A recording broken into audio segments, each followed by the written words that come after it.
L'Afrique au cœur des débats à la COP27 de Sharm el-Sheikh en Égypte. Le continent a l'empreinte carbone la plus faible de tous, seulement 3% des émissions mondiales de CO2. Et pourtant, il paye un très lourd tribut au réchauffement. Les ONG soulignent que des millions d'Africains vont être contraints de se déplacer face à la chute des récoltes agricoles ou encore à la baisse des ressources de la pêche. Je viens du Mozambique où 60% de la population vit le long de la côte. Et nous avons des cyclones chaque année de plus en plus intenses. J'ai vu des communautés 3 ans après le cyclone Idai en 2019 qui essayent toujours de s'en remettre. Les investissements nécessaires pour l'Afrique sont immenses, notamment dans le domaine de l'eau ou encore de la protection des côtes. Selon une étude de la Société financière internationale, seuls 2% du secteur privé investit dans les progrès pour l'adaptation.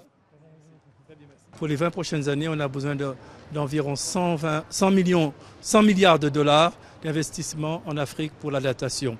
Ça, c'est le potentiel, également c'est ce qui aiderait à mettre fin à un certain nombre de défis. Ce qui veut dire 5 milliards par an serait un niveau d'investissement qui serait très utile et qui permettrait justement de changer un peu le cours des choses.